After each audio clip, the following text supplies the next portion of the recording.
Westwood One presents America at Night. Here's your host, McGraw Milhaven.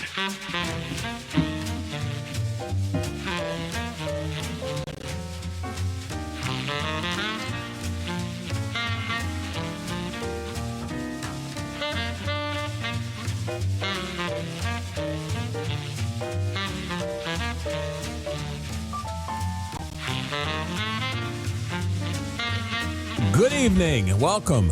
It is another busy week in store for you and me. Welcome to America at Night here, courtesy of Westwood One. Let's get right to it. A little bit later on in the show, of course, we'll take phone calls and text messages.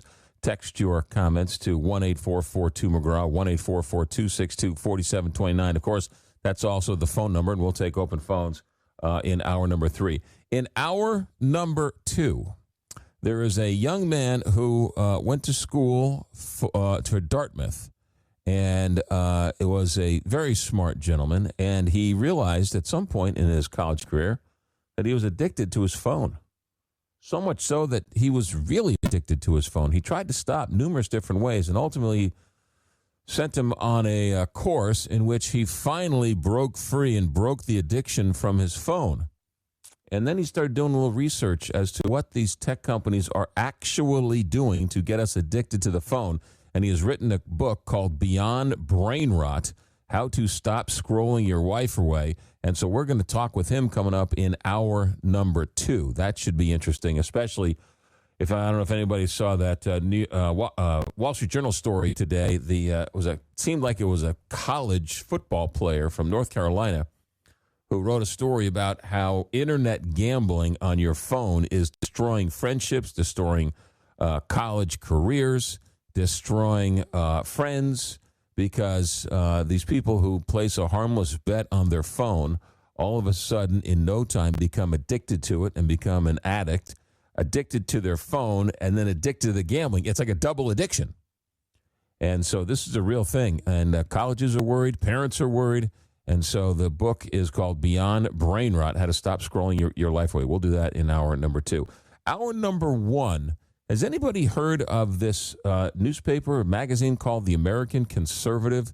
It's been around since the early 2000s. It was started by Pat Buchanan.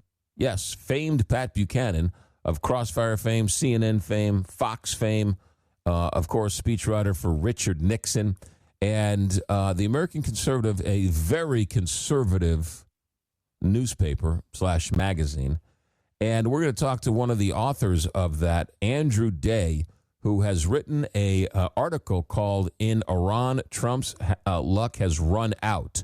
So we're going to talk with him coming up here in a couple minutes. But first, I think the biggest news of the day, with all the gloom and doom on oil, gloom and doom at one point early this morning, or I guess late last night, early this morning, was at $120 a barrel, and it fell back to below 90. And the Dow, I know the Dow is just one component of a very large stock market, but at one point, the Russell 2000, the S&P 500, the NASDAQ, and the Dow Jones were all down. At one point, the Dow was down, I want to say, 900 points. And believe it or not, the Dow finished in positive territory, 239. So how does it go from being down 900 to being up 230? Well, you got to hand it to President Trump, because he said the war is about done and we're going to go on for a while. So the man knows how to say just about everything. And as I've said for the longest time, it's a Rorschach test. If you want the war to be over with soon, or the bombing to be over with soon, Donald Trump said it will be over soon. If you want it to go longer, he said it's going to go longer. So the man says everything to please just about everybody. So I thought that was one of the more bizarre stories of the day. Down 900 and then finishing up in well over 200. NASDAQ in positive territory, S&P 500 in positive territory, Russell 2000 in positive territory. So really a remarkable day on Wall Street. You got that news. You also have news. I know this is going to be disappointing to a lot of people, but Stephen A. Smith announcing he is not repeat, he is not going to be running for president of the United States. And I know all of you were very much hoping that he would, but Stephen A., the outspoken sports personality commentator, is that a safe way to say it? He said on Sean Hannity podcast that he is not going to be running. He says he had to give up all of his money. And he doesn't want to do that. So God love the man. So Stephen A. toying with the idea, toying with us, if you will, since Donald Trump has made it possible. Right? It's opened the doors for all sorts of media personalities and everybody else. Wasn't Sean Hannity run for president? Right? Anyway, all right. Here's what we're going to do. We're going to take a quick break, and when we come back, we're going to talk to Andrew Day, who is a senior editor at the American Conservative, who has written an op-ed piece or an article for the American Conservative called "In Iran, Trump's Luck Runs Out." We'll check in with him. Of course, phone calls and text messages straight ahead. America at Night. Back in a moment. From the heart of America, this is America at Night with McGraw Milhaven.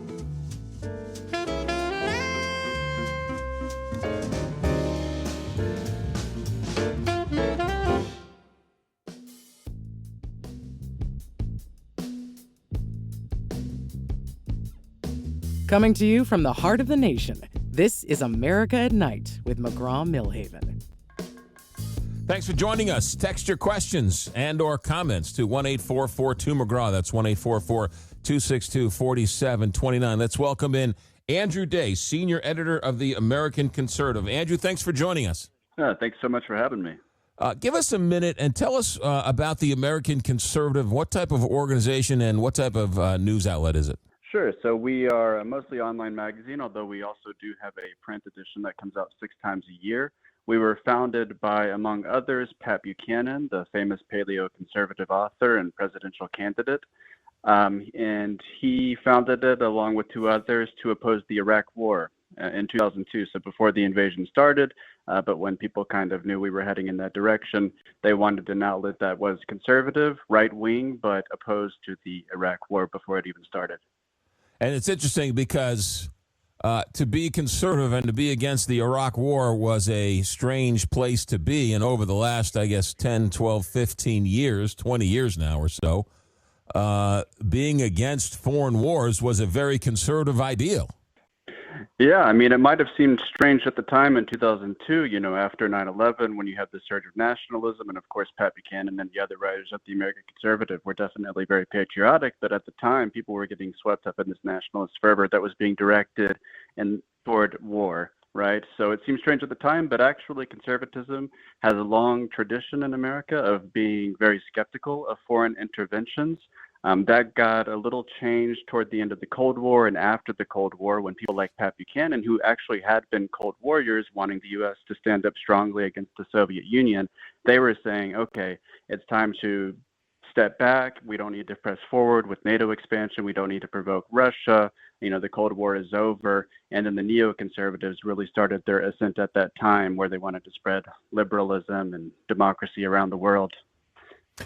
Yeah, those neocons, right? At some point, there became a faction of the Conservative Party that wanted to go in and finish the job in Iraq, wanted to go into Iran, wanted to use our military might all over the place. Something Donald Trump, during both campaigns, but especially in this last campaign, not only fully rejected, but he embraced that sort of quote-unquote America First philosophy.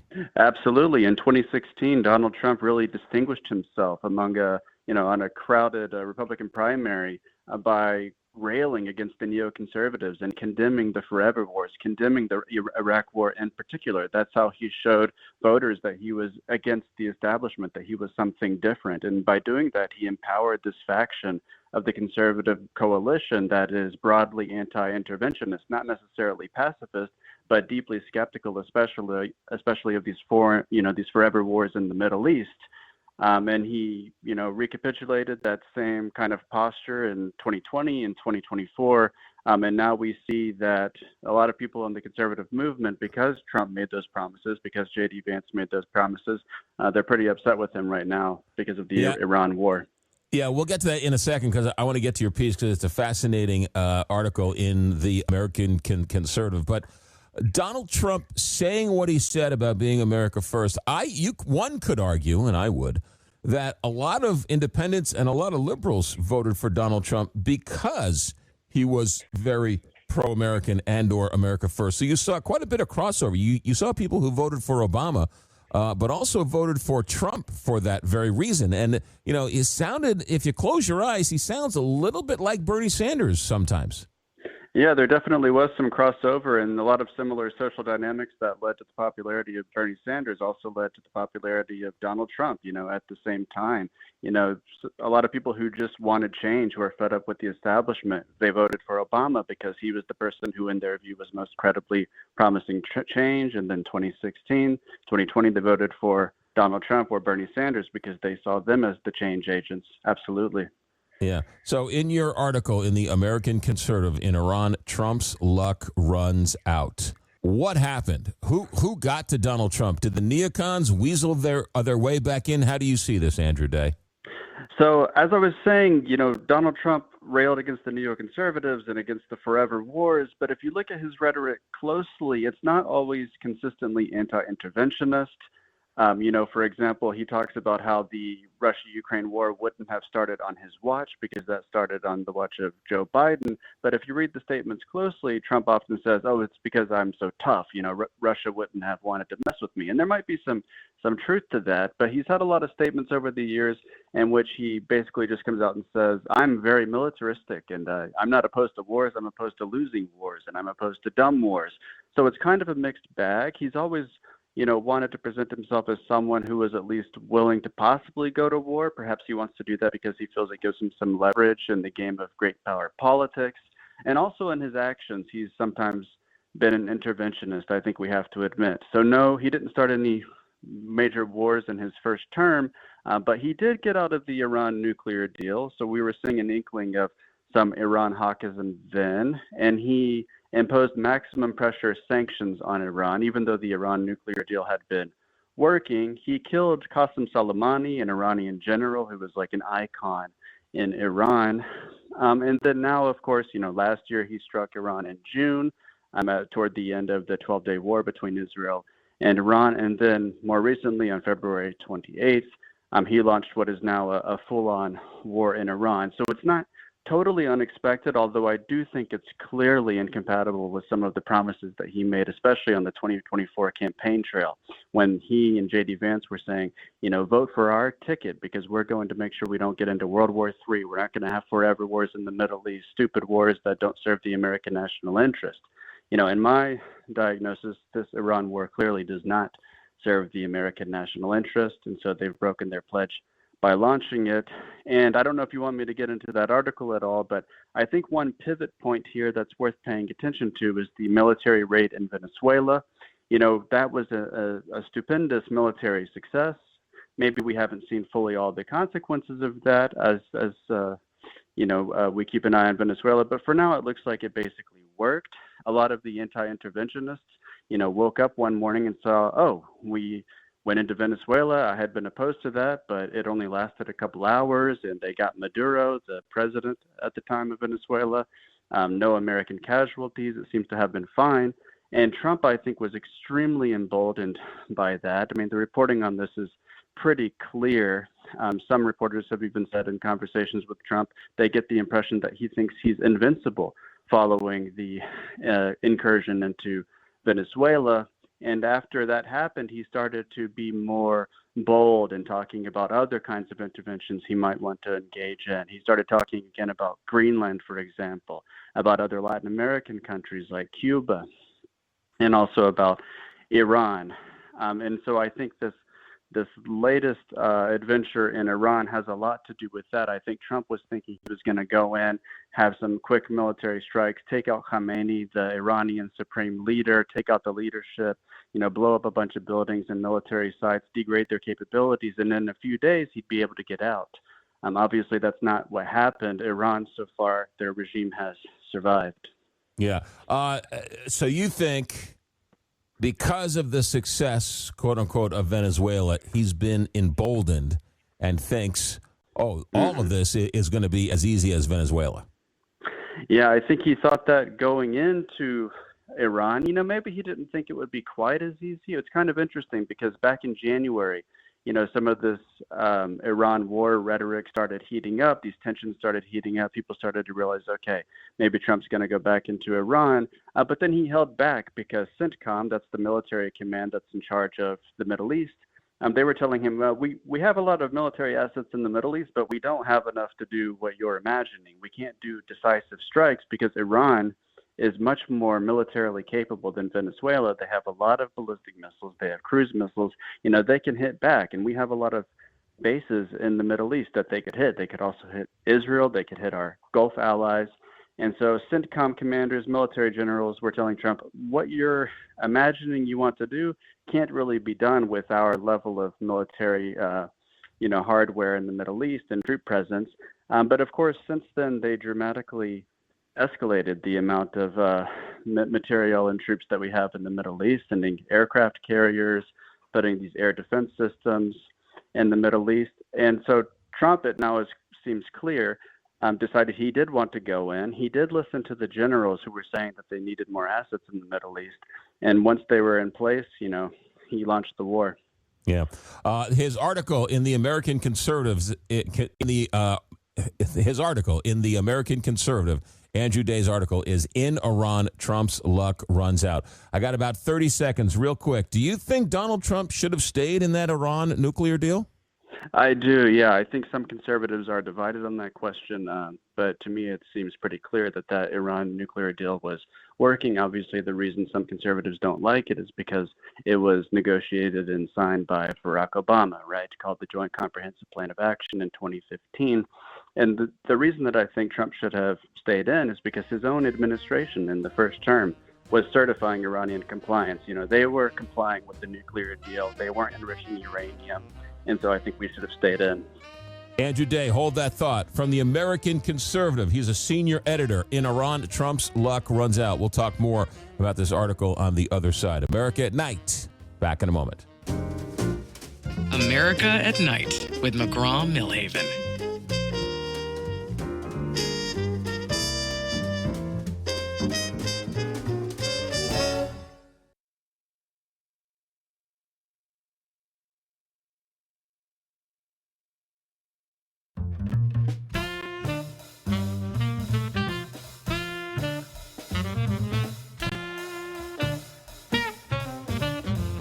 Relax. You're listening to America at Night with McGraw Milhaven. From the American Conservative, Andrew Day is the senior editor, and he has written a piece for the American Conservative called In Iran, Trump's Luck Runs Out. He's spending the first hour with us tonight, so we thank him for his time. Andrew Day, explain to me this story in a nutshell, because you write in this article, you begged him, you pleaded with him in all of the writings of the American Conservative not to go to war. Now that he's in, you hope it's fast.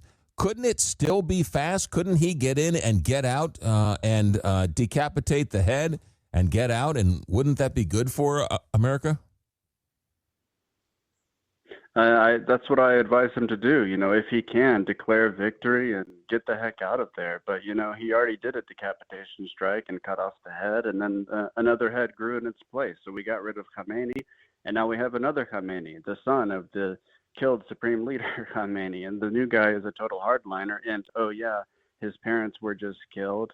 I believe his son and sister were also just killed, and brother-in-law in the strike. So, he's pretty ticked off, and he's not in much of a mood to compromise or make concessions. And Iran gets a vote on whether this war ends or not. It could be the case that Trump orders a pullout, says, okay, we won, we degraded their capabilities, we want to get out now. And Iran says, well, we're not done. We're going to continue attacking U.S. military bases. We're going to continue to threaten these vessels that want to transit through the Strait of Hormuz so that we keep that strait closed so that the oil can't flow out of there, keep the oil prices up, gas prices at the pump here in America up. They can continue to attack Israel, and Israel could continue the war as well. So it's not as simple, unfortunately, as just Trump deciding to get out. And what I say in the article is that I had been writing, and other people at the American Conservative had been saying, that Trump probably wasn't going to be able to get in and get out quickly this time. He wasn't going to be able to do quick, decisive strikes and then call it a day because Iran's strategic calculus had changed. This is what all the Iran experts were saying, at least the Iran experts that I trust, that Iran thought they couldn't do this tit for tat kind of choreographed, limited exchange anymore because they determined, well, if we keep doing that, then Israel and the United States will continue to think they can just come and mow the lawn whenever they want, do strikes whenever they determine we're weak, and they can just come in and fly some bombers over us, knock out some buildings. So this time we have to have a strong reaction. They were threatening a regional war, and that's indeed what has come to pass as I predicted and as I warned. Yeah, no, it's an interesting thought process. Donald Trump can declare victory, but not so much with Iran. The other interesting thing about this is we use these interceptors, these Tomahawk cruise missiles that are at $1 million a pop, going after drones that are $30,000 a pop. And it seems like Iran, what they're saying is just has an unlimited supply. And so even if we're successful, it's going to be very costly. Yeah, I think that's the key point. I mean, the X factor here is basically Iran's capabilities. How capable are they of sustaining an attritional war? Obviously, the U.S. and Israel are significantly more powerful than Iran is. There's no question that we can kill a bunch of people and bomb a bunch of buildings and make Iran look like an apocalypse, as has been happening the last few days. But as you say, they have these Shahed drones that they have been sending to Russia previously for its war in Ukraine, and these things are extremely cheap to build. They already have a lot of them, and production continues. So now the question is, okay, can the U.S. and Israel find a way to destroy not only the drones that exist, but Iran's ability to manufacture them? And so far, it's a little hard to get good reporting on this, but it definitely seems like Iran still has retained those capabilities even after extremely intense and destructive strikes by the U.S. and Israel. So as long as they still have those drones, and especially as long as they still have these ballistic missiles and other types of missiles and cluster munitions, Iran can continue to impose costs. And I think you also mentioned the issue of interceptors. These are the anti-missile missiles, and they're extremely sophisticated technology, much more so than a Shahed drone. So that's why they're so expensive. And we have to worry about not only our stockpile, but Israel's stockpile and the Gulf states' stockpile. And we have to extend our superpower shield over these countries. And we don't really make a lot of these every year. It's, the Pentagon doesn't reveal how many they have in their stocks, but military analysts are all unanimously kind of freaking out about the depleting interceptor stocks. And those are used especially against Iran's ballistic missiles.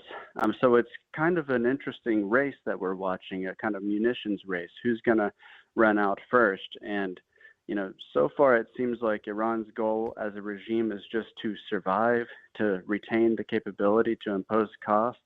And they're doing that so far. Andrew Day with us, senior editor of the American Conservative.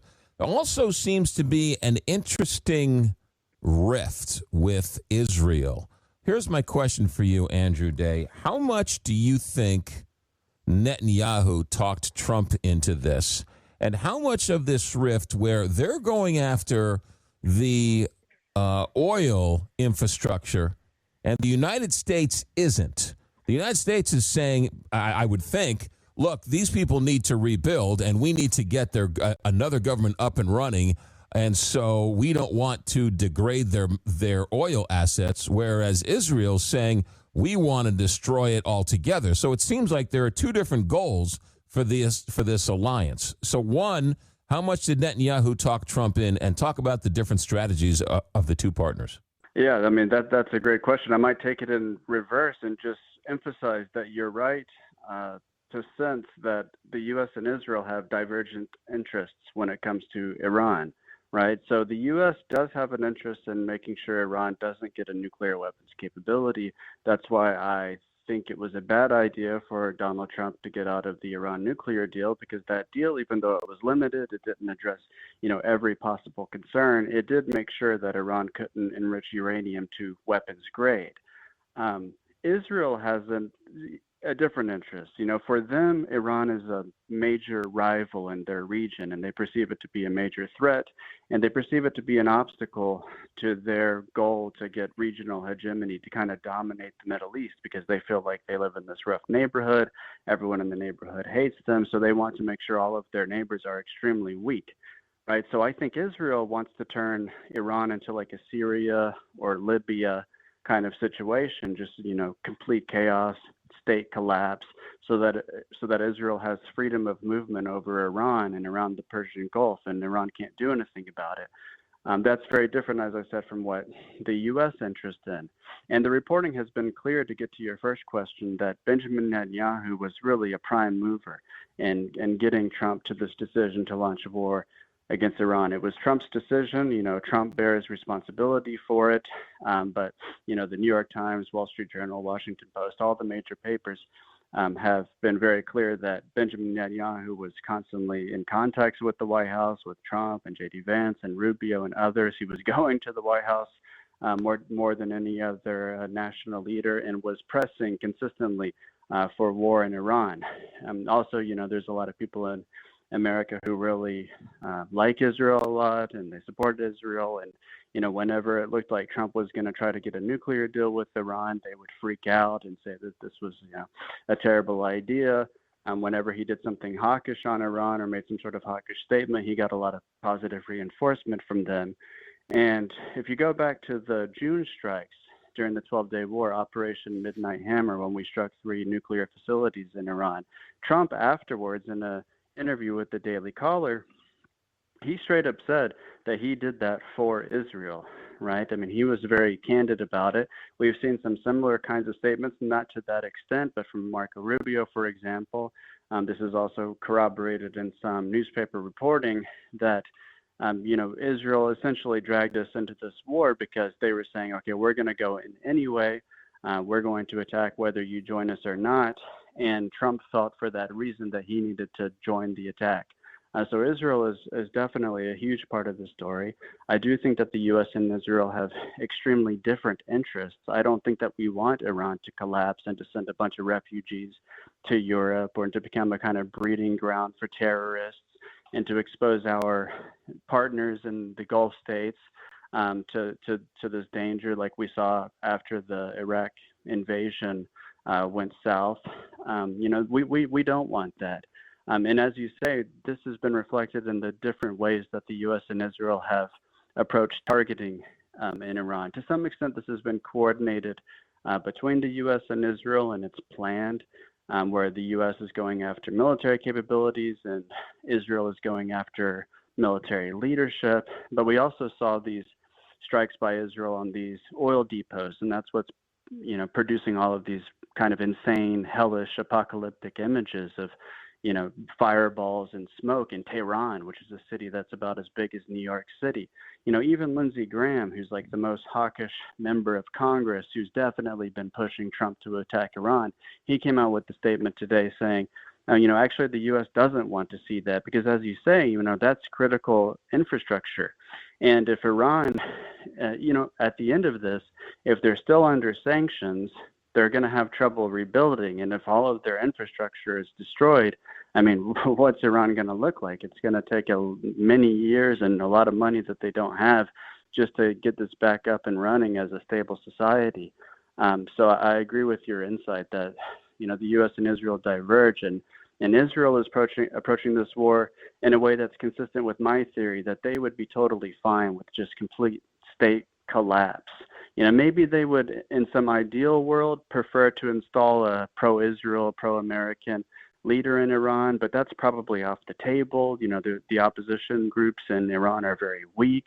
And so I think Israel thinks, okay, we're just going to go for the chaos option. Andrew Day with us from the American Conservative. We got about 5 minutes left, and I got about 45 minutes left of questions, so I'm going to ask you to come back here at some point in the future where we continue this conversation. But talk to me about J.D. Vance. J.D. Vance was very America first, obviously has to carry the water for his current president. How do you think he's handling this? Seems like he's awfully quiet. Is he going to be able to run as an American first in 2028? I think that this whole thing makes it really difficult for Vance. He's probably still the front runner because he was so far ahead of the other presumed candidates in the polls. So he still has an advantage. But, Marco Rubio's star has been rising within the Trump administration because he's the Secretary of State and he's also the National Security Advisor. And he was kind of the face of that Venezuela operation I mentioned that was broadly interpreted as militarily very successful. J.D. Vance is the guy in the administration who people who favor foreign policy restraint like the most. And I think this whole thing has been really bad for his credibility. People already had the impression that J.D. Vance kind of changed his positions over time to accommodate himself to America first. He used to call Trump, kind of Hitler-like, and then, now he likes Trump, obviously. And whether that impression is fair or not, I actually think it probably isn't totally fair. I think this kind of reinforces that. It also makes it difficult for Vance to tell the story about himself that he's been telling as a veteran of the forever wars in the Middle East who saw the error of the establishment's ways and turned against the establishment because it was sending U.S. soldiers off to die in the desert for reasons that didn't make sense from the perspective of American interests. That's a very difficult story for Vance to tell about himself now. So I don't see how he's going to go forward with the same brand. Obviously, he is being, as you said, very quiet. He's not making a lot of public appearances, although I think he did today. He was present at the dignified transfer of the 6 soldiers that died. A 7th died as well, but wasn't yet in the United States for that transfer. So it's tough for him. It sounds like behind the scenes, he was not necessarily supportive of war in Iran before it started, but once it became clear that that was what Trump wanted to do, Vance kind of reconciled himself to the idea. And according to at least one report, Vance was saying, well, if we're going to go in, we probably can't do these limited strikes. We need to go big and go fast. That was the quote. And that quote, I think, is probably going to come back to bite Vance, even though it does seem like he was getting some kind of pushback in the lead up to the invasion or into the war. Andrew Day, senior editor of the American Conservative. The article he has up online is called "In Iran, Trump's Luck Runs Out." I'll ask you this question, and I got about a good minute left for you, Andrew Day, and that is, so people are listening to this, and they're saying, how can you be a conservative? All of these things you're talking about, these are Democratic talking points. You might hear some of these same comments on MSNBC. How can you call yourself a conservative and say all these things you're saying about what happened over the last 2 weeks? Yeah, I understand that reaction because obviously conservatives in the Republican Party are broadly associated with interventionism in foreign affairs. But as I was saying at the beginning of this interview, that wasn't always the case in America. I mean, if you look at the old right, they were very skeptical of foreign interventions. If you look at George Washington's farewell address, he was warning of foreign entanglements. And I think if you go back and read that address with our current U.S.-Israel relationship in mind, you'll realize that he was actually quite prescient, and we should have listened to him instead of developing this affection for a foreign state. So, I'm not a pacifist. If American interests are threatened, if the homeland is threatened, I definitely want a strong military who can, eliminate that threat and protect the American people. But from my perspective, this war in Iran, it doesn't actually serve the American interest. And actually, I think it can accelerate our relative decline. It makes it more difficult for us to deny and deter China. Iran might be Israel's big rival, but for us, we're surrounded by oceans in Canada and Mexico, and we're the superpower of the world, and Iran is on the other side of the world. It's not really a big threat to us, right? Our rival isn't Iran, it's China. And this war, because of the munitions issue that you mentioned earlier, we're burning through all of these critical munitions. It's just going to make us it's going to make it much more difficult for us to navigate that rivalry as China rises. So I don't think that there's anything inconsistent with conservatism that I'm saying. I actually think that this is the correct conservative position. Andrew Day, senior editor, The American Conservative. His article is In Iran, Trump's Luck Runs Out, theamericanconservative.com. You can read it right now. Andrew, thank you very much for your time. Thank you for the conversation. Good luck, and we hope to talk to you down the road. Yeah, thanks. Anytime. Thank you. You got it. America at Night. Back in a moment. Live from coast to coast, this is America at Night with McGraw Milhaven.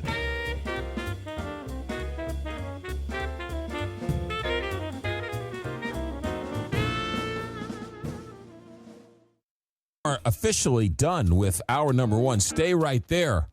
You got a college senior who wrote a book about brain rot, scrolling, doom scrolling, and how tech companies are actually making it so that your child is getting addicted to the phone. The book is called Beyond Brain Rot. We'll do that coming up next hour. And then open phones in hour number 3. Our executive director this hour was Alex Hinton. Our engineer tonight was Richard Good. I'm McGraw Milhaven, and this is America at Night on Westwood One.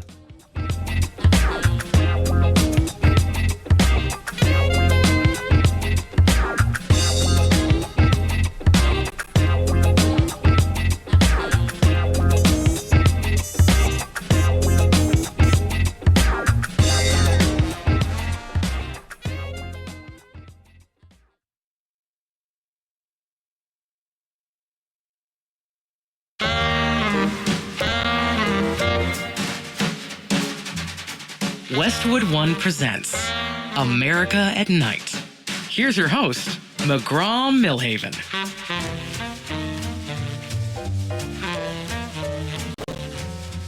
All right, we're back. Hour number 2. And our book tonight is an interesting read from a quantitative social science major from Dartmouth College. This is a very smart young man, and if you have ever found yourself scrolling on your phone and you look up and it's 45 minutes, an hour and a half, 2 hours later, and yes, I'm talking to you, Alex Hinton, you might have a problem. You might be addicted to your phone. You might be doom scrolling. You might be rotting your brain, and apparently that's what happened to our 25-year-old quantitative social science major from Dartmouth College. So he decided to do a little research, and ultimately at the end of that research, the book is Beyond Brain Rot, How to Stop Scrolling Your Life Away. Axel Burlin, welcome to America at Night. Thank you so much, McGraw. It's an honor to be here. All right, let's start at the beginning.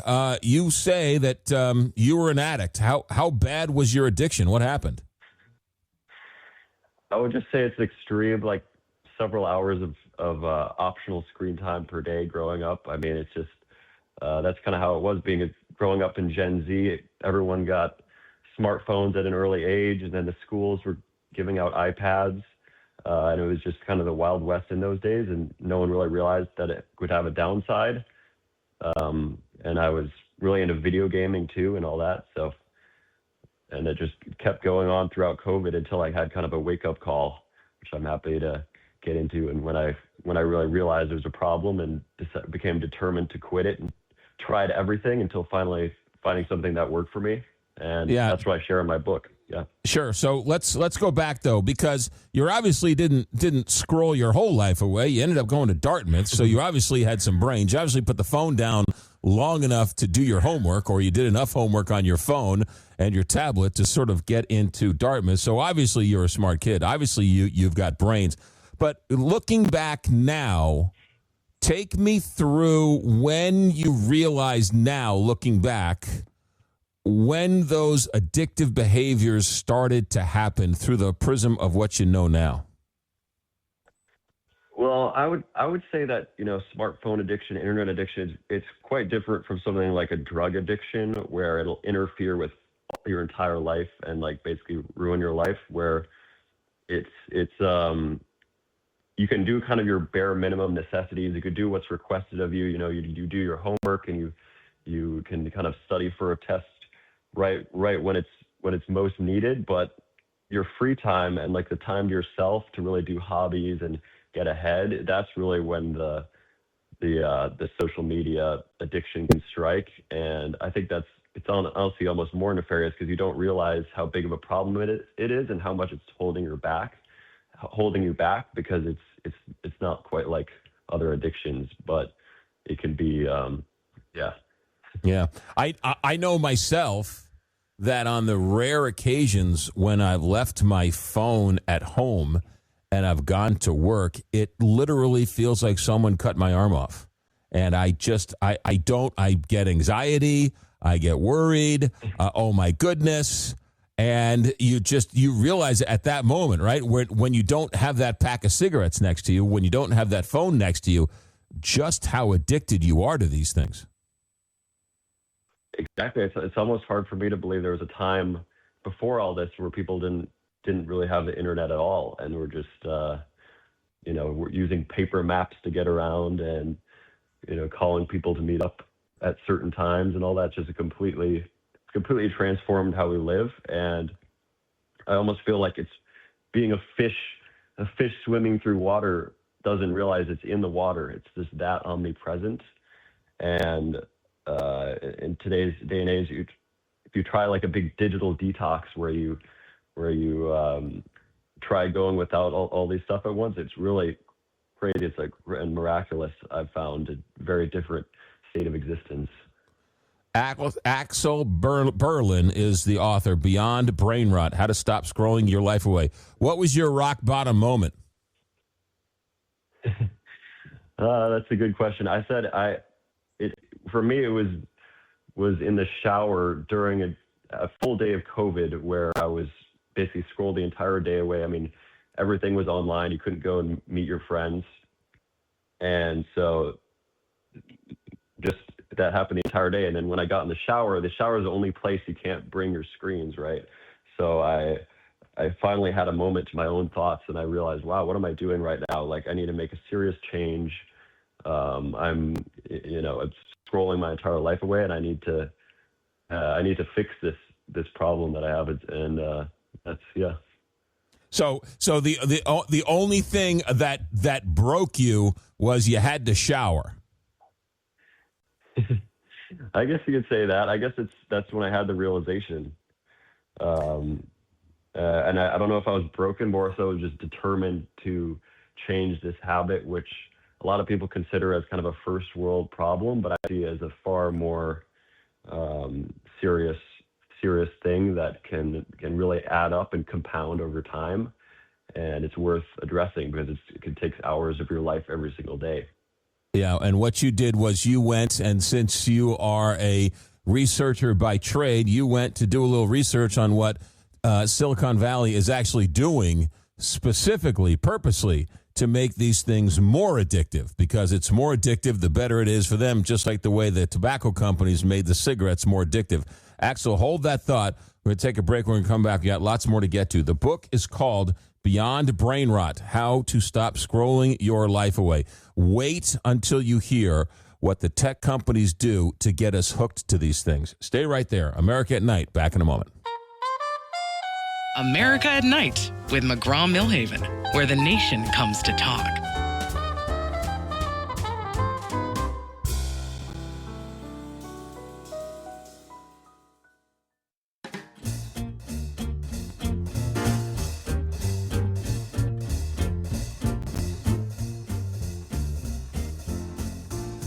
Welcome to America at Night with McGraw Milhaven. Axel Burlin is our guest. He holds a degree with quantitative social sciences from Dartmouth. And while there, he realized, guess what? I'm addicted to the internet. And he wrote a book, Beyond Brain Rot, How to Stop Scrolling Your Life Away. Axel, once you realized that you had a problem, you then did what all great minds do, and that is you went to go figure out what the problem was. And you sort of did a deep dive into Silicon Valley and how they are actually purposely, everything they do with TikTok and Instagram and Twitter and Facebook and MySpace and everything else is designed to get us addicted. What are some of the things you learned? Yes, that's exactly right. So it's just fundamentally the business model of those platforms is to basically entertain you for as long as possible to show you ads. And the longer you can stay on their apps, the more crazy content they show you that keeps you on there. That's the more money they make, and they have a lot of tactics they use to accomplish that. I would say probably the most impactful one is just simply the fact that there's billions of users on these platforms: TikTok, Instagram, Reddit, YouTube, and that means there's just endless amounts of content getting uploaded every single day. And then there's basically algorithms that crawl through all the content, and it surfaces the craziest stuff, the most entertaining stuff, just for you as a user, like personalized to your preferences and whatever tickles your lizard brain the most.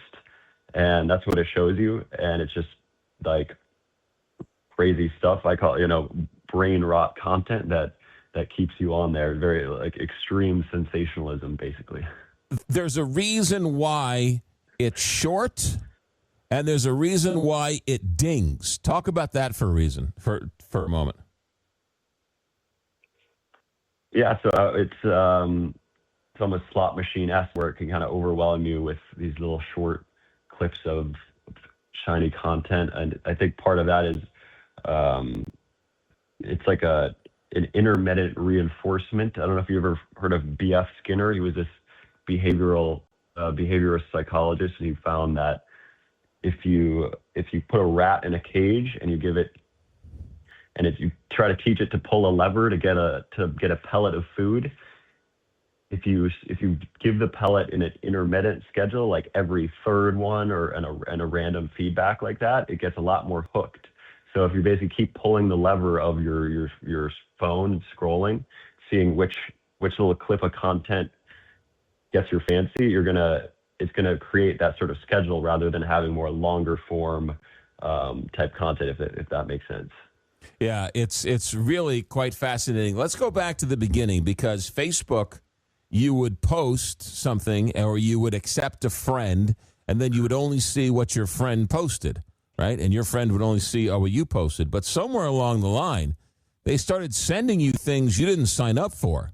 They started sending you people and stories and articles and things which you never asked for. And I find that now in all of them, it doesn't matter if you like it or you don't like it. They'll automatically send you things to sort of keep the never-ending scroll going. Yes, exactly. I mean, they were supposed to be social networking platforms where you can connect with your friends and family and see, share baby pictures or whatever, and just the people you choose to. But they've evolved over time to just basically be these entertainment platforms, what I call algorithmic entertainment, which we were going over earlier. But it's even Meta themselves, which is owns Facebook and Instagram, has admitted to that fact, because they had this FTC antitrust trial, and where the FTC was saying they had a monopoly in social networking, and Meta said, no, we're not a social network. We're an entertainment company, and they provided a bunch of stats for why and how people are spending vast majority of their time looking at content from strangers. So it's just completely morphed from just your friends and family to this big entertainment thing. Yeah.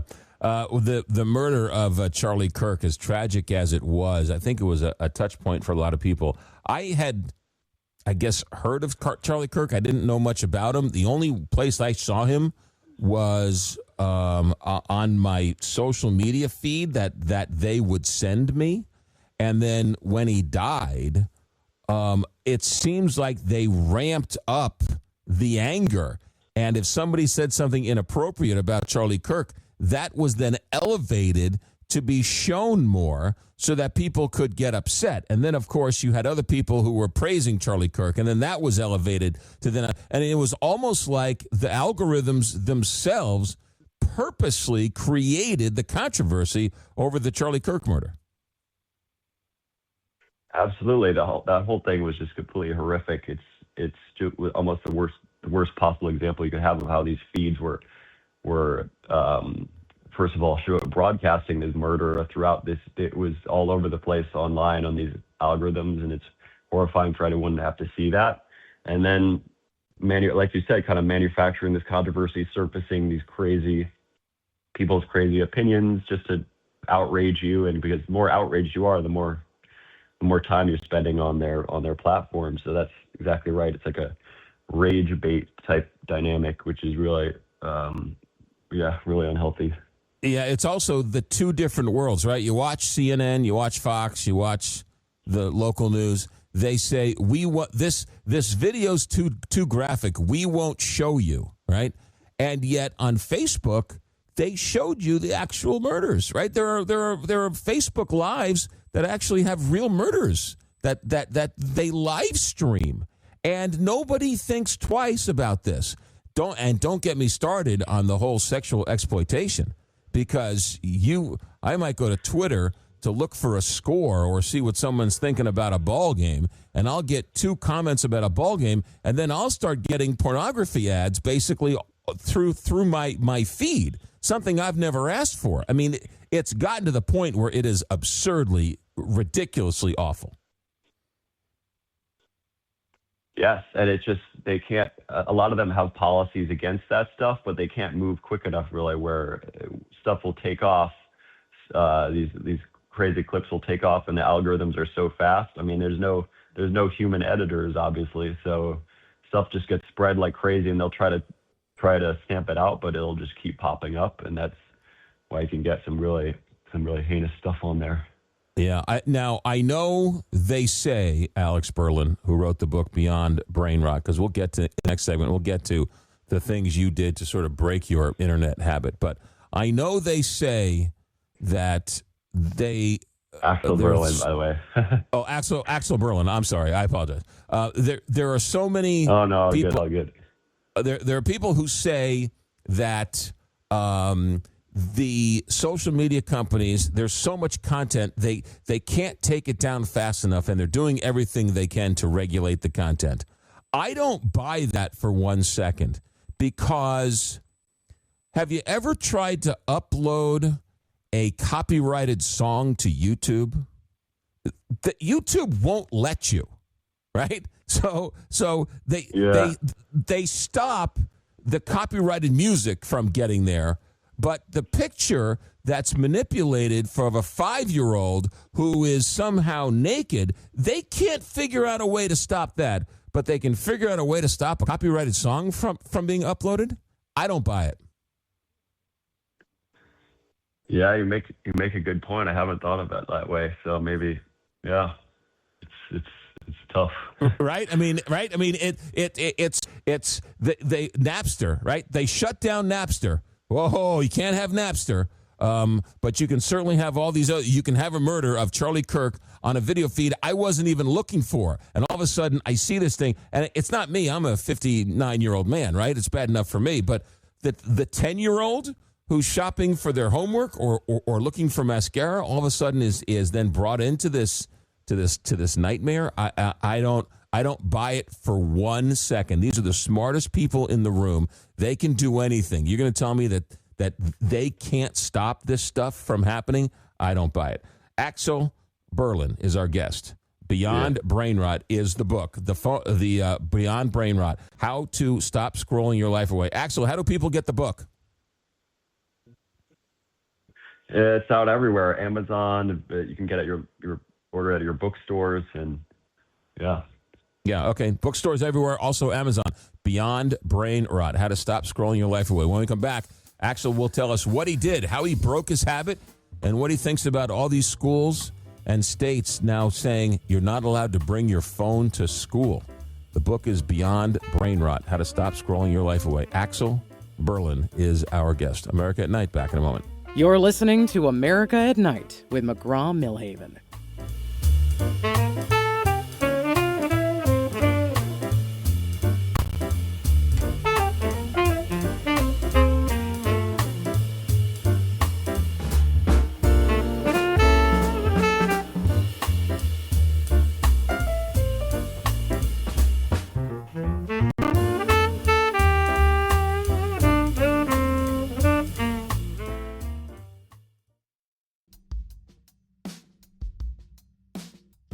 This is America at Night with McGraw Milhaven.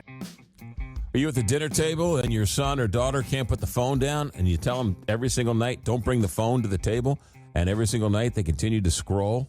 You know what? That's brain rot every single time. Beyond Brain Rot is the book, How to Stop Scrolling Your Life Away. Axel Burlin is our guest. He has a degree in quantitative social science from Dartmouth College, and he's written this book, Beyond Brain Rot. Axel, in other addictions, alcohol, gambling, drugs, you satisfy the itch, but over time you need more and more of the addiction to please the brain, and thus you go down that sort of rabbit hole. Did you find it in your research the same thing when it comes to your phone and the scrolling, that you have to do more of it to satisfy that addiction? Yes. So the same dynamic holds there, where you're getting tolerance based on it's basically releasing pleasure chemicals in your brain, dopamine, for example, and if you start excessively releasing dopamine through these kind of unnatural stimuli, your dopamine receptors will start to downregulate, it's called, and basically become less sensitive to maintain equilibrium. And there's actually studies that show reduced dopamine receptor availability in internet addicts as a population. So it definitely holds there. And you can also just anecdotally feel it when you've been binging the social media feeds for a while, and then you kind of feel that kind of antsy needing for more, and then it can kind of spiral out of control. Axel, what did you do once you realized you had a problem and you're in the shower and you're jonesing for your phone, and you realized you had a problem and you decided you had to do something? What were some of the things you tried to do to quit your phone, but it didn't work?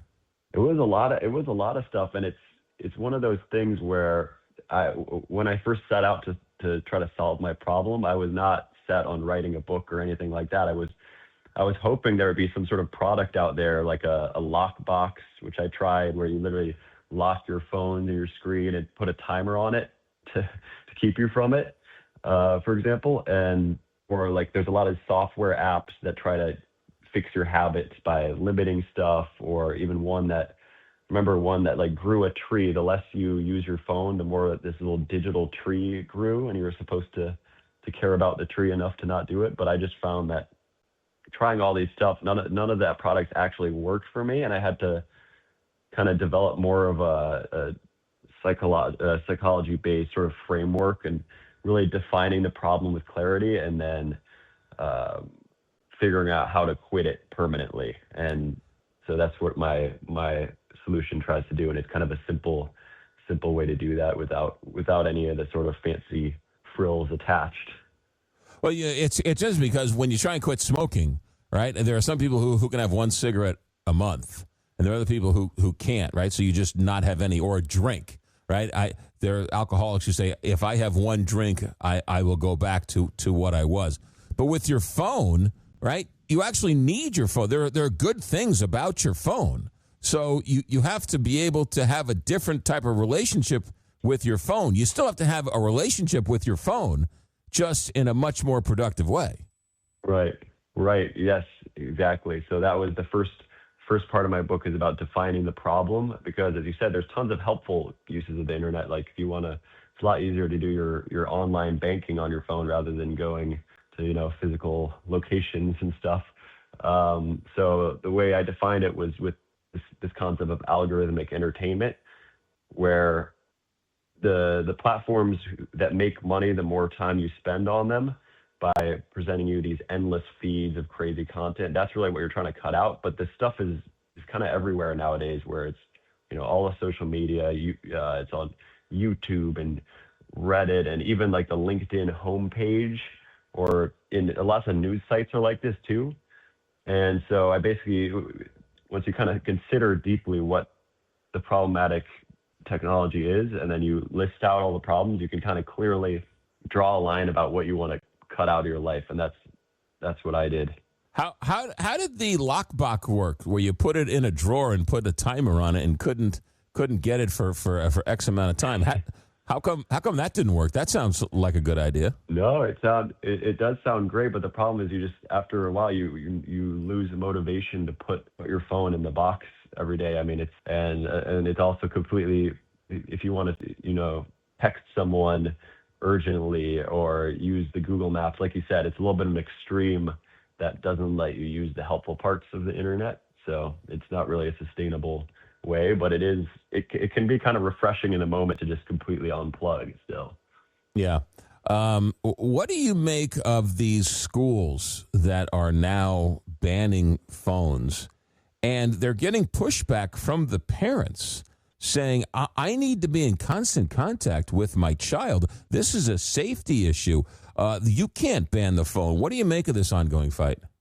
Yeah, I think with the schools, with the schools and the whole keeping children off phones, it's got a lot more complicated aspects to it. But and I think Jonathan Haidt goes over it really well in The Anxious Generation, and he also has another book called The Coddling of the American Mind, and he basically talks about there's sort of this safetyism epidemic that's also hand in hand with the phone epidemic, where people want to keep their kids at home and away from all danger and not let them go run around the neighborhood without oversight. But then when they're on their phones all the time, they're getting exposed to all this dangerous content online that can be much more harmful in the grand scheme of things. And when you look at the actual statistics on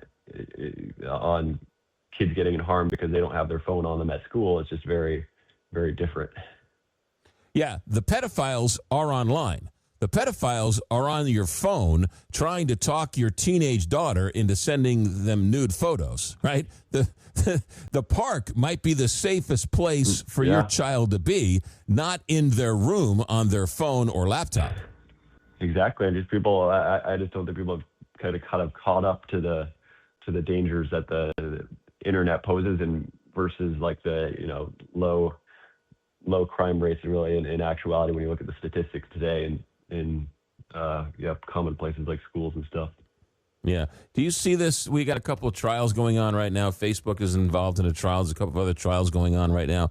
Do you think any of this is going to break through? Because it seems like parents are more than happy to give their kid a phone at 13, and the argument is everybody else has one, and so their whole social structure is such that they can't exist without a phone. What are your thoughts as you watch this unfold? Yeah, I'm definitely encouraged by the sort of age limits and banning them from phones, because as he says, kind of a collective action problem where if half the kids are on the phones, the other half don't, then I think that's where some rules could step in. But it starts to get a lot more complicated with adults, where some people might want to just scroll TikTok all day, and maybe that's their right they have a right to do that, absolutely. But it's the people that don't want to be doing that, want to change their habits and reform their screen time, but they feel like compelled, like they have an addiction to the feed. That's a huge problem too, and that's where I see that my book coming in and having kind of a sort of a self-help type solution on top of all these other efforts that people are doing more generally. People have said, get a dumb phone. Go back to the flip phone where you only have 10 messages stored and you have to T9 text and virtually no internet. What about that idea? Yeah, I also tried that, and honestly, the weirdest thing was I tried that in college, and the thing that stopped me the most was when you don't have an Apple iPhone, your texts become green colored, and so all of a sudden, there's a bunch of functions that stop working on your messages, and so all of a sudden you start getting left out of these group chats where all the people want to be sending emojis and all that type of stuff, and so you kind of feel like you need to get an iPhone and just so you don't get left out. So that was a big problem I saw with the flip phones. Unfortunately, I don't think it's going to change anytime soon. Well, and that's what the mother of the 13-year-old says. My daughter's going to be left out of the social world because she's not in on it. She's not part of the party. She's not part of this. She's not on the group text. She didn't know there was a party Saturday night. And then you've got fear of missing out. And then how come no one likes me and no one invites me anymore? Mommy, right. I need a phone. And so that then starts the addiction. Right. And I think that's really where you got to draw the line around the kind of the harmful time wasting stuff. Like you could still definitely text people, and texting your friends is a lot healthier than just kind of binging TikTok feeds or, these big YouTube rabbit holes and stuff. And it takes up less time, I've found. So I think trying to isolate the helpful parts of the internet from the unhelpful. And what really, people don't really make plans through social media anymore, the FTC trial was showing how little time people actually spend looking at content from their friends, and it just, people really organize real life plans through text messages. So I think it's easier to cut out the kind of more harmful social media. What I've found to be actually somewhat beneficial to me is I've buried my Facebook app. I've buried my Twitter app. I never really got on Insta. I wasn't a whatever else, right? Those are the two, I guess, right. I go to from time to time. I buried them on my phone. They're not on my main screen. And so I really have to go hunt and peck. And I want to say I've reduced it quite a bit, but not completely. That seems to have helped me at least a little bit. Right.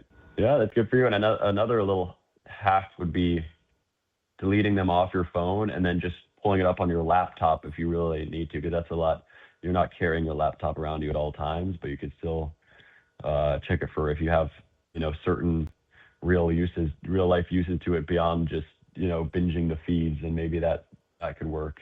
Yeah, that's a good one. The interesting thing about, you mentioned there is no more social on social media. It's all toxic wasteland of political outrage and Russian bots and Iranian bots and everybody else trying to, steal your money and everything else. The other interesting thing that's going on are apparently the younger generation, and you can speak to this, they're getting away from the dating apps. It seems like they're sort of turning their backs from the dating apps. Is that what you're noticing? I think I've started to notice is like kind of a burnout where people feel like there's infinite options online and just this kind of tons and tons of these first dates with strangers and that type of thing. And I think people are starting to return to real life meetings and finding that's the kind of tried and true method of meeting people. Yeah.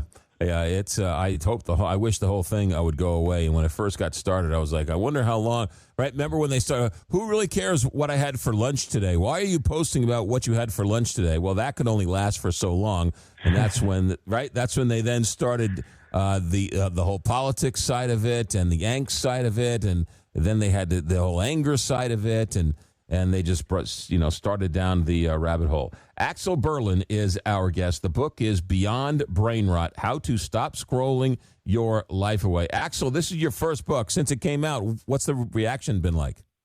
It's been great. I've found lots of people reaching out to me saying that they've gotten back hours of their screen time per day, which is really refreshing and nice to hear. And I'm really felt like it's been a rewarding experience. Yeah. All right. Where all fine books are sold: Amazon, Barnes & Noble. Beyond Brain Rot: How to Stop Scrolling Your Life Away. This book will save you time. Might even save your life, actually, or your son or daughter's life. Put the phone down and start to communicate like a human being. Axel Burlin is our guest. Beyond Brain Rot. Axel, thanks for checking in. Good luck with the book, and we'll talk to you down the road. Thank you so much, McGraw. I really appreciate the time. Thank you. You got it. Beyond Brain Rot. It is a societal scourge, and I don't think it's getting any better. And again, as somebody who has a 5-year-old, you talk to these Silicon Valley executives, and they have their nannies sign disclosure forms saying that the nannies are not allowed to bring screens into the home. These are the people who are writing the algorithms. These are the people who are working for the tech companies who are saying, you're not allowed to bring a screen into my home when you're with my child because I know what these screens are doing. So if the people who are making the algorithms don't want their children on the screens, What does that tell you? That's like the tobacco executive saying, don't smoke around my kid, because I know how bad secondhand smoke is, right? When they're telling you, don't bring the screens around my kid, what does that mean? The book is Beyond Brain Rot, How to Stop Scrolling Your Life Away. Axel Burlin, where all fine books are sold. America at Night, back in a moment. From the heart of America, this is America at Night with McGraw Milhaven.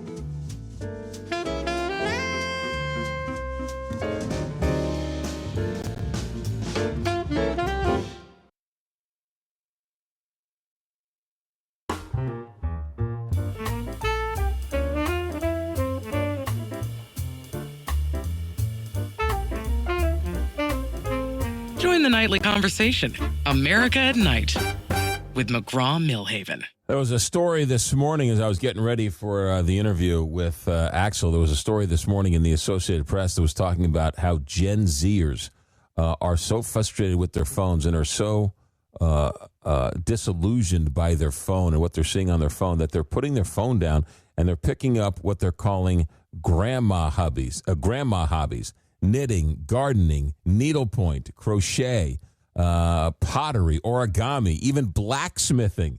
Yeah, there's an uptick in blacksmithing with Gen Z and millennials because they are so disillusioned by their phone. I mean, it's a sugar high.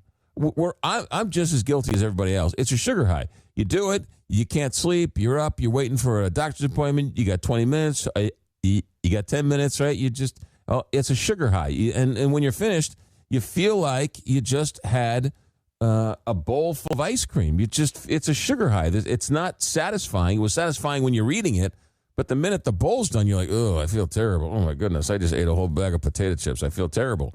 That's what it feels like when you scroll, but you can't stop yourself. That's the addictive part of it. I don't really have an answer to it, but trying to curtail it beyond brain rot might be a step in the right direction to give these kids some tools to give them a fighting chance, because trust me, Facebook and Twitter and Instagram and the rest of them, they don't really have the best interest of your child. They really don't. It's comical how embarrassing it is that they so little care. Traditional media, we have to make sure, we're on a 10-second delay. We have to make sure family-run radio stations and television stations and newspapers, right? They all have community standards. They all answer to the FCC. The big boys, they can put pornography in the hands of a 10-year-old. They can do anything they want. If we did it, we would lose our license. But they can do it all day long. Crazy world we live in. Stay right there. Open phones next hour. Our executive director is Alex Hinton. Our engineer tonight is Richard Good. I'm McGraw Milhaven, and this is America at Night on Westwood One.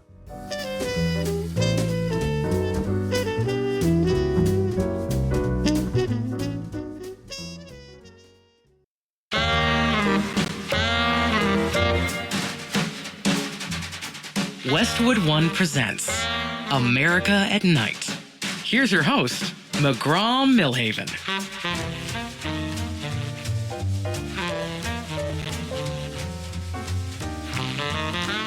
It's Monday night. Next Tuesday, St. Patrick's Day. I love this time of year. I love the fish fries. Love St. Patrick's Day. Love spring is in the air. You're starting to see the buds on the trees just starting to come in. You're going to get that film of pollen over your car. Yeah. You're going to get that sort of late afternoon sun now that the daylight saving is upon us. Yeah, I like this time of year. All right, it's open phones. 1-844-2-McGraw, 1-844-262-4729. Hope you shook off that spring forward. I know a lot of people don't like daylight saving. I still don't quite understand if we're in daylight saving or standard time or what's normal and what's not normal. I don't really care. I just leave it one or the other. The other thing, too, about all of this is half my house changes the machines change on their own. So my phone jumped ahead an hour, but the clock on my stove didn't. But the clock on my microwave did. So I don't know what time it is. I was like, did somebody change this clock? It's very confusing.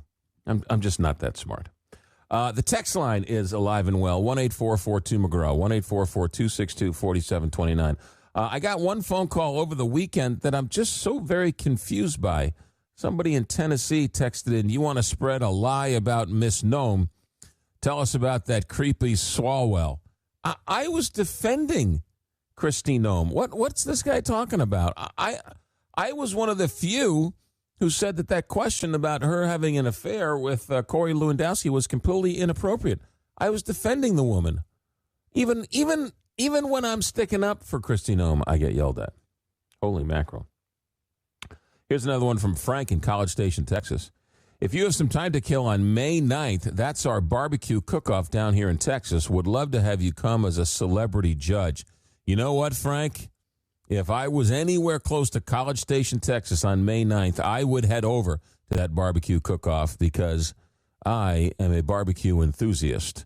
Moving to St. Louis 20-some-odd years ago, growing up in New York, New Yorkers and East Coasters, they really don't understand barbecue. At least I didn't. And I, for the longest time, thought barbecue was just like the sauce. or what's barbecue? You just go outside with your Weber kettle and you cook on the grill? Is that barbecuing? What is that? And then when I moved to St. Louis, I came across a barbecue company, and the gentleman, the owner, was nice enough to sort of expose me to smoked ribs and smoked turkey and pulled pork, and I was, for the first time I had it, I didn't quite comprehend what I was eating for the first time. It was so good. And then he started to explain to me about low and slow, and then I bought a smoker, and then I bought a better smoker, and now I have a Yoder smoker, pellet grill Yoder smoker, and I got every attachment known to man. I can turn it into a pizza oven. I cook my Thanksgiving turkeys on it. I should say I smoke my Thanksgiving turkeys on it. We do pizzas on there. We do ribs. We do pulled pork. We do, you name it, we do it on the Yoder smoker. And matter of fact, I'm going to, on the docket, on the list of things and guests, we need to get some more barbecue enthusiasts and some experts, because they love to promote barbecue and they love to teach people how to barbecue in your own backyard. And there is nothing better than a Saturday afternoon and you got all day and you put something on, and 4 or 5 hours later you take it off and friends come over and you chow down on some championship barbecue ribs or something. There ain't nothing better, in my humble opinion. So, yeah, Frank, if I'm anywhere near College Station on May 9th, I'll definitely swing by. I don't even need to be a judge. I'll just go over and I'll be happy to pay my way so I can chow down on some great Texas barbecue. All right, phone numbers, 314, no, check that, 144, I almost gave out my cell phone number, 1-844-2-McGraw, 1-844-262-4729. It's open phones. Let's go to those phones. I believe Danny in Rolla is holding on. Danny, welcome to America at Night. How you doing, brother? I'm doing good. Thanks for calling in. The thing about barbecue, if you do it right, you don't need any sauce. That is true. That is true. However, when I do my ribs, with 10 minutes left, I like to open them up and I put a little barbecue sauce in there to make it a little caramelized. I just like that little caramelized barbecue sauce on it on the top. Well, this is off the subject that I was going to bring up, but I hate mustard. Cannot stand the taste of it. But if you rub mustard all over your ribs and then add whatever, you cannot taste the mustard, and it breaks down the enzymes. Anyway, yes. What I was calling about was Friday night, you got into a discussion with somebody about Bradley Manning, and I don't want to be in anybody else's bedroom that I don't want to be in. I don't care what you do, who you are. It doesn't matter. Mm-hmm. But to me, it's kind of delusional for a man to think he's a woman or a woman to think he's a man, or she's a man. Mm-hmm. But when you kept calling her, it's like, wait a minute, it's not a her, it's a he. Well, And I don't know what to tell you. She or her or whatever, she calls herself a she. So I was calling her a she. Let me ask you this, McGraw. Yeah. You have these people nowadays that are what I think the term is furries. So if somebody believes that they're a cat or a dog, now think about this. If they fall down and they're grabbing their chest, are you going to send them to the veterinarian or are you going to send them to the hospital? Because I thought a furry was somebody who liked to dress up in cat costumes, and there are some people that think they're cats or dogs, or that's how they identify. Now, Can you imagine if they had a medical emergency, you sent them to the hospital and you got sued because you didn't send them to the vet? Yeah. I mean, you're just we're going over into Danny, there's all sorts of medical treatments I don't understand, like Botox. Why would you inject botulism into your lips to make them bigger? Why would you? Right? How about the guy who keeps hitting his face with a hammer so he breaks his jaw so it's more chiseled? There's tons of things I don't understand. I don't know what to call these people. He calls himself a man. All right, you're a man. You want to call yourself a woman? Call yourself a woman. What do I care? I'm not trying to make a political statement. I wasn't trying to cause any controversy, but she calls herself Chelsea Manning. I'm going to call her Chelsea. To me, it's kind of like I have a family member that's addicted to drugs. Mm-hmm. If you want to help them out, pay rent, pay the electric bill, whatever, okay, fine. But if it doesn't go to what you intended it to, then you become an enabler and you actually do more harm than good. And by calling somebody something that they're not, if they're delusional, to me, I think that it hurts them. I could be wrong, but that's what I got, brother. Danny, thanks for the phone call. Appreciate it. Let's go to Frank in Cumberland, Maryland. Frank, you're on America at Night. Mr. Milhaven, I'd like to apologize.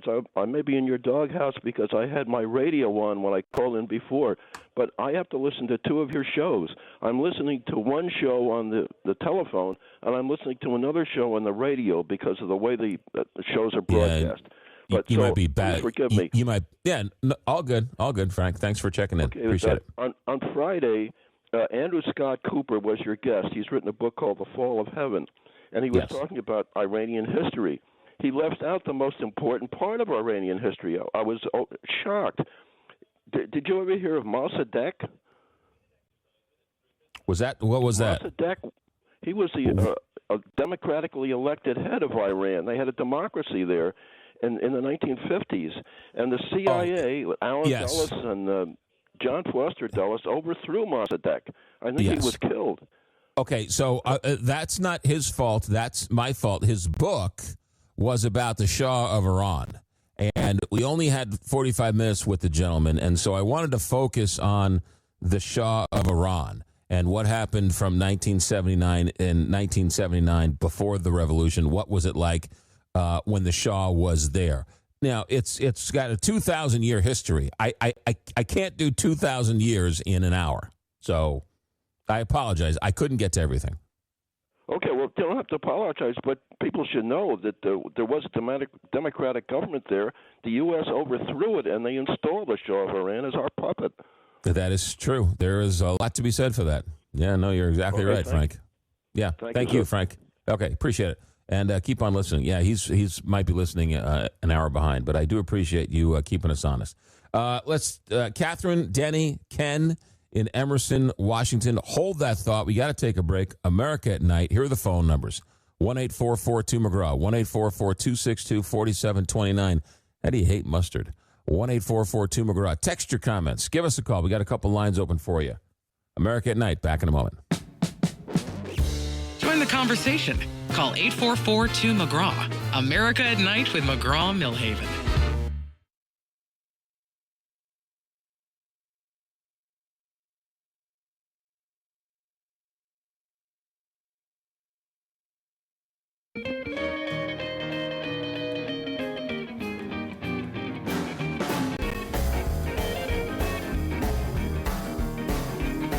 The floor is yours. Call or text 844-262-4729. That's 844-2-McGraw.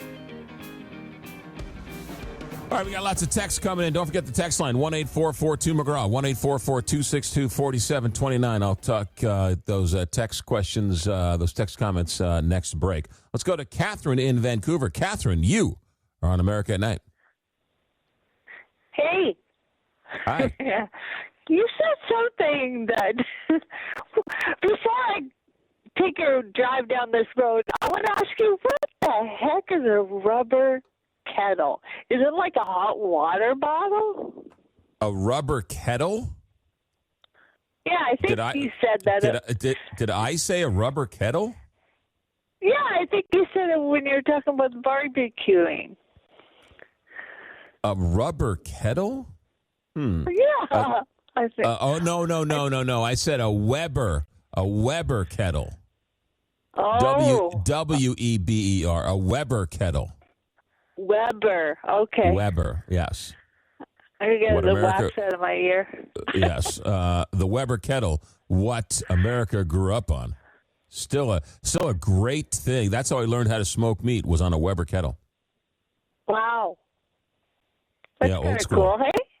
Yeah, well, they made me. They said learn on a Weber kettle. Don't spend a lot of money. Go buy a Weber kettle, and then learn on a Weber kettle. And so you've got to be patient, diligent. You got to learn how to keep the smokestack going, and it's a great way to learn how to barbecue. Cool. All right. Anything else? Yeah. You were mentioning, or somebody called in about you liking to build stuff. So I'm thinking. Yes, I'm a woodworker. Now that's cool because my dad was, and I'm going. Do you build like bunny hutches, like stuff like that? I have never built a bunny hutch.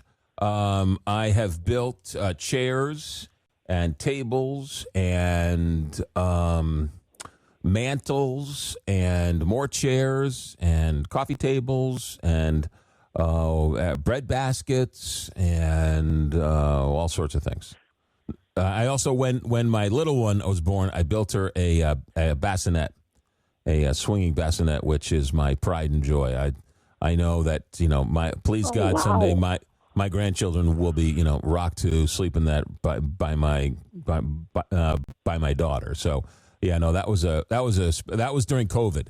And right, that was one of those. It was during. I was planning on making one anyway, but she was a COVID baby, and so we were pregnant during COVID. So I finished the show and I went down into the shop and I made a bassinet for her, a cradle.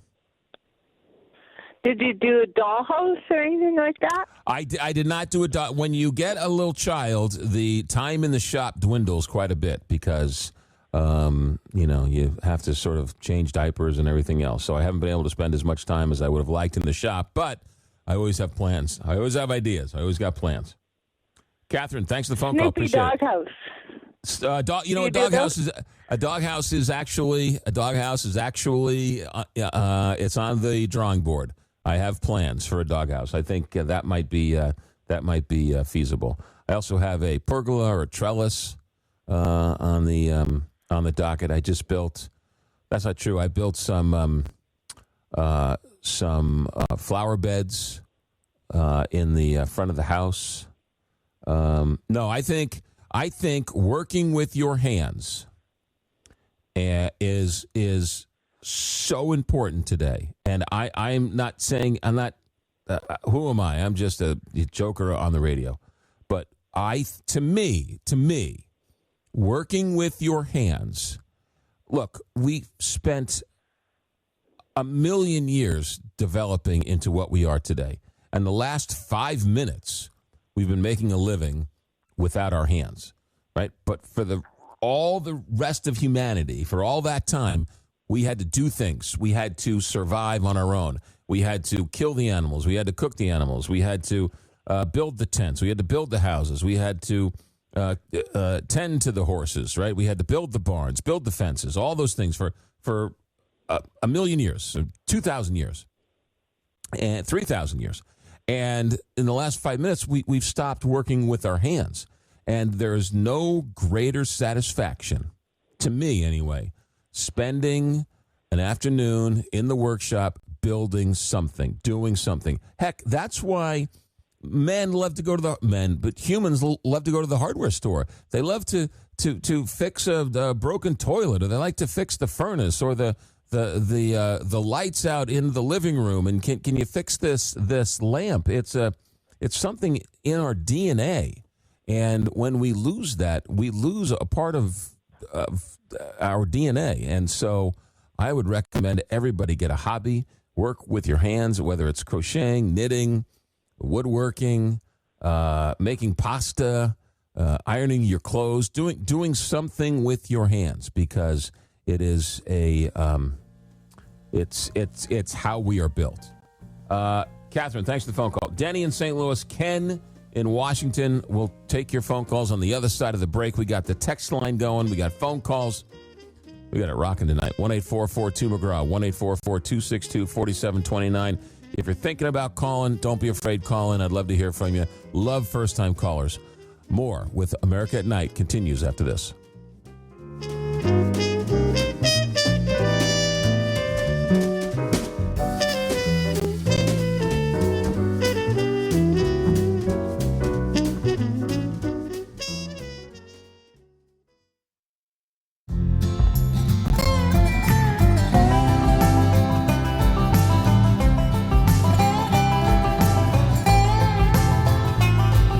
Welcome back to America at Night. Call now, 844-262-4729.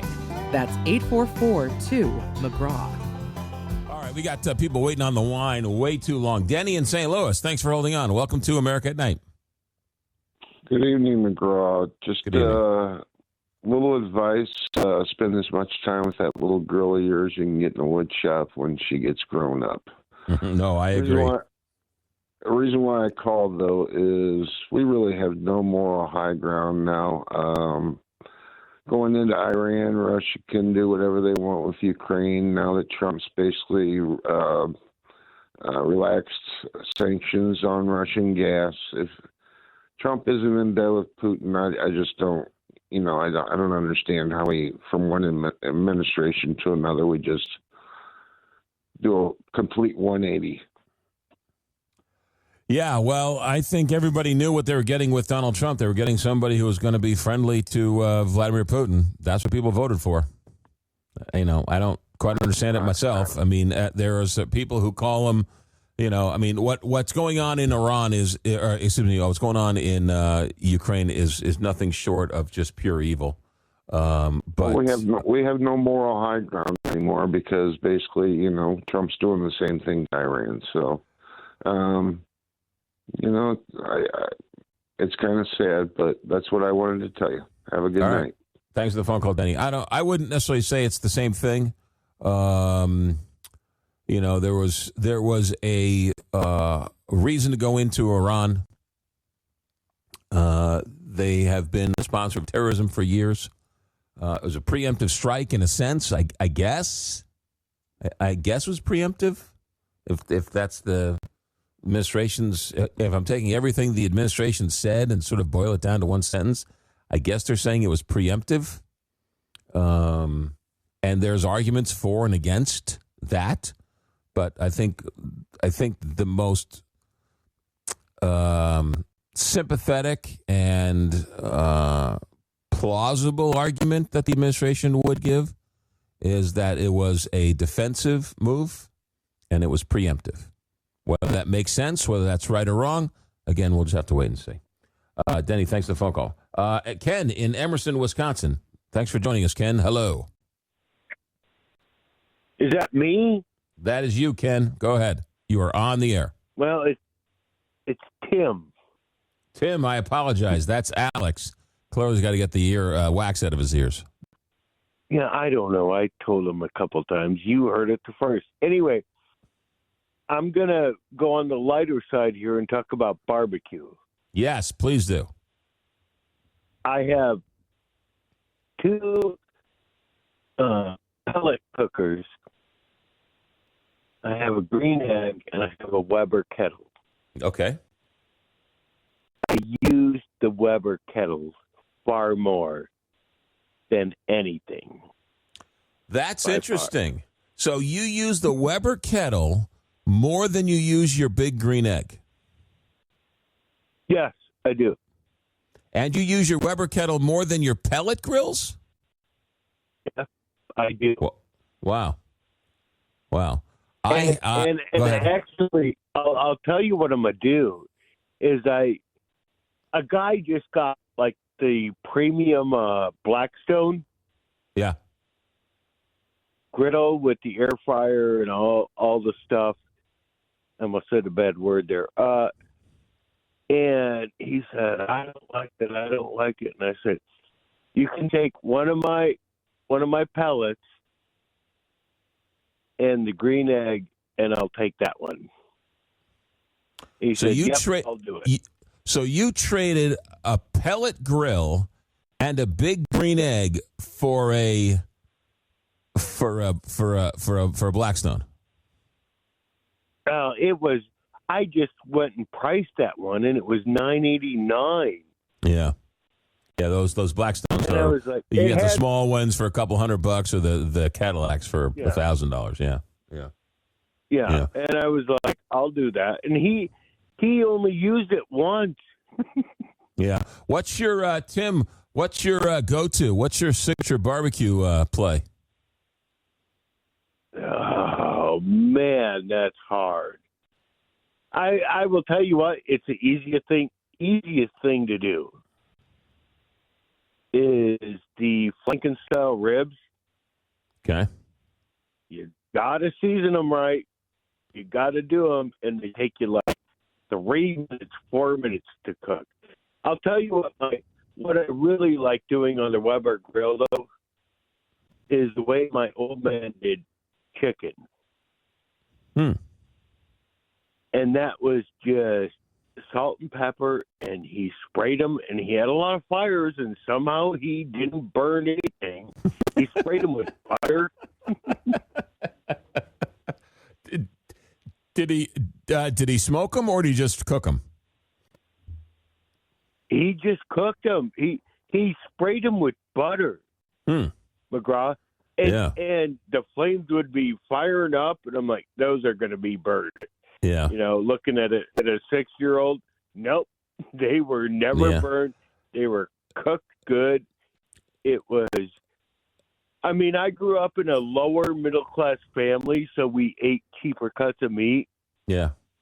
And the man would be a wizard on the Weber. I love those. I love people like that. Now, for me, I had a gas grill, I had a big green egg, and I had a smoker. And the lady of the house said, you got to get rid of one of them. And I was like, really? Because I was thinking about buying another one. And she, and so ultimately I gave away the big green egg. I liked the big green egg. My only issue with the big green egg, I loved making pizzas on the big green egg. My only problem with the big green egg was it wasn't big enough to make a Thanksgiving turkey. And so I got rid of the big green egg, and I bought this Yoder smoker, and I got the pizza attachment. So now it's more or less of a wood-burning fire if I want it. I can turn it into a smoker. I can char it if I want to. I've really come to love the Yoder pellet grill. That is, man, I cook my Thanksgiving turkeys on that. I do my ribs. I'll put my ribs up against anybody because somebody whispered their championship recipe to me. So I do their championship recipe, and I love it. My ribs 4 hours on a button, and they come out great every time. You know what? I sometimes don't like you. Oh, okay. But when you say I'll put my ribs up against anybody, I give you brownie points for that. Well, you know what, Tim? I like you all the time. So there. Okay, well, smoke on, and hey, have you heard anything about them little mini propane-fired pizza ovens? Yeah, like the Uni or whatever? The Unis? Yeah. I had one, and it was pellet fed actually, and it was okay. Very hard to manage the fire, but that was okay. I had somebody who had a gas one who wasn't very thrilled with it. I guess in a pinch, you have to stay on top of it. In a pinch, they're okay, but nothing better than a big green egg. I had the wedges on the side, and then my Yoder smoker, the pizza attachment for that thing. It's a wood-fired brick oven is what it turns into, which is how I do my outdoor pizza. But Tim, thanks for checking in. I got to go. Let's try Scott in St. Louis. Scott, you are on America at Night. Yeah, John, our Senator Thune, he says that they're not going to change the filibuster. So the Save America Act is dead. Okay. Which, thank God. And there was something else that happened. Well, Iran is still firing missiles. So it doesn't look like they're ready to surrender. The Strait of Hormuz is closed still, pretty much, at least from what I read. Yeah. So, I don't know. I mean, the stock market came back a little bit. The oil prices fell a little bit because Trump said something that implied it might be a short war. But, I mean, I don't know, man. It's Scott, you need some advice. Let me give you some advice. Listen to this. Don't watch the news every second of every day. Turn the news off. Seriously. Right. Seriously. For your own mental health, and more importantly, for my mental health. Turn the news off, because you're going to drive yourself crazy minute by minute, moment by moment. Holy mackerel, put your phone down. Turn the news off. There are other things out there. You can't control it. You can't direct it. And, this is going to play out over a couple of weeks. And you can't live moment to moment. You're going to drive yourself crazy and me crazy. Well, I try to look for the good news. So I think it's good that the SAVE Act is dead. Well, there are some people who would argue that the SAVE Act is actually good for the Democrats, because if you do a survey of this last election, Donald Trump would have won by a lot more if everybody who was going to vote voted, right? The people who didn't go to the polls, it wasn't that Kamala Harris, people didn't come out for Kamala Harris. She got every single vote that was going to vote for her. Everybody who won Kamala Harris went to the polls.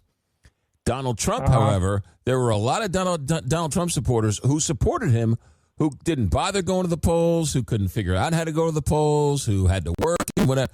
And so the SAVE Act is going to make it harder to vote. And if it's harder to vote, there are some people who think it's going to make people who would vote Republican harder for them to come to the polls. So in a sense, the SAVE Act might boomerang against the Republicans. And if you gave John Thune truth serum and some Republicans in the Senate truth serum, I bet you they would agree with me. Scott, I got to go. Yeah, Thanks for the phone call. I got to go, okay. Scott. Trust me, turn off the news. Keep us on, but turn off the news. All right, I got time for Tony. Tony in Montreal, welcome to America at Night. Yeah, hi. How you doing, hi. man? Good. I was going to talk about addiction, but you already beat me to the punch. Your friend there, in Scott, down in St. Louis, he's addicted to Trump, man. It's amazing. I was going to talk about addiction to all kinds of things like gambling and, the normal addictive things like alcohol and drugs, but because like we're a little bit hypocritical in our country, your country, and Canada, when we talk about addiction, because like that gentleman you were talking about from Dartmouth, a lot of people are addicted to Trump, eh? Well, there's no question. There's no question. It's a parlor game. There's no question, and it's entertainment, and it's a form of entertainment, and it's a form of dopamine and everything else. And so you get your sugar high or your sugar rush. Everybody needs an enemy, right? Everyone needs a foil, and so it has become a bit of a parlor game. And that's why I recommend for quite a number of people on both sides of the aisle, turn it off. They're just feeding your addiction, and it's not good. And you get a warped sense of reality, and turn it off and go do something else, or read a different publication, get a different point of view. Don't just watch the same news channel all day long, because whatever you're watching is skewed. Well, it's kind of funny you were saying that, because one of the traditionalists is saying, remember when we were kids, we used to watch cartoons on Saturday morning? Sounds like cartoons have been replaced by the general, daily news. It's like there's the good guy, bad guy. Everybody has a good guy and a bad guy. It's unbelievable. Right. McGraw, without this sporting attack on politics, what would Americans be doing? You guys don't talk about baseball as much as you talk about you hate Trump. It's unbelievable. No, I know, and it's all. Jerry Seinfeld said it best, right? You only root for the color of the jersey.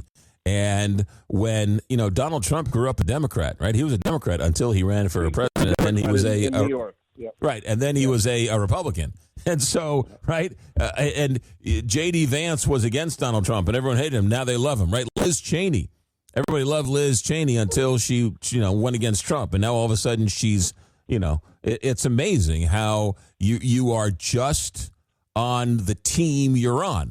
Democrats love Liz Cheney. Liz Cheney really hasn't moved. But she criticized Donald Trump. Now the Democrats like Liz Cheney, and Republicans don't like Liz Cheney. I bet you if Liz Cheney ran in the Democratic presidential primaries, she might not win, but she'd come real close.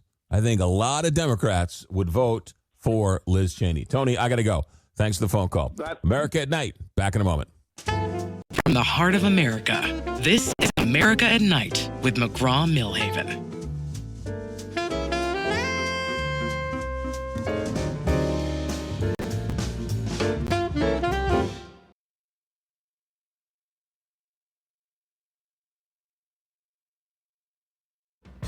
Miss a portion of tonight's show? Not a problem.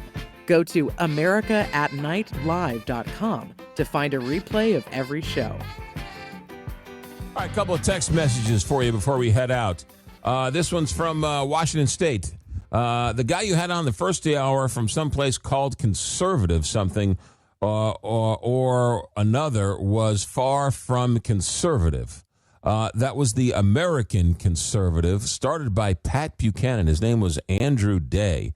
And you can't get any more conservative than the American, the American Conservative and Andrew Day. It's an organization and a publication started by Pat Buchanan, who was Richard Nixon's speechwriter. Pat Buchanan is a conservative's conservative. It's in the ethos of that is where they're writing from. I asked him the question. He answered it, but I don't think you can argue that the American Conservative, someone who writes for the American Conservative, is by definition a conservative. Also, this, trusting Trump is gullible. See the film Apprentice. He may or may not be. I'm not so sure that The Apprentice is the standard bearer, a Hollywood movie you want to use to determine whether or not somebody is gullible or not. The truth and Hollywood are never the twain shall meet. So there you go. Bob from West Virginia. Our forefathers couldn't have possibly imagined such a day and time with all the modern day advances and everything, and they couldn't have even imagined the advent of nuclear weapons. So George Washington's speech might not make sense in the 21st world today. And then this one, Liz Cheney, a true Republican per, let's see. Liz Cheney is a true Republican. So there you go. That's from Eden in Florida. All right, that's going to do it for us. I'll leave you with this. The USA beat Team Mexico in the WBC, the World Baseball Classic tonight. Aaron Judge hit a Ruthian home run, if you will, to win the game. And you know what? I'd rather watch paint dry. When are we going to get to baseball? I just can't get into this World Baseball Classic. I'm sorry. I tried. I don't get it. I'd much rather watch a A-ball minor league spring training game. See some prospects than watch the best in the game play for Italy or Puerto Rico. Why does Puerto Rico even have a team? It's an American territory. We're done. See you tomorrow night. Our executive director tonight, as always, is Alex Hinton. Our engineer tonight is Richard Good. I'm McGraw Milhaven. Thanks for putting up with me. This is America at Night on Westwood One.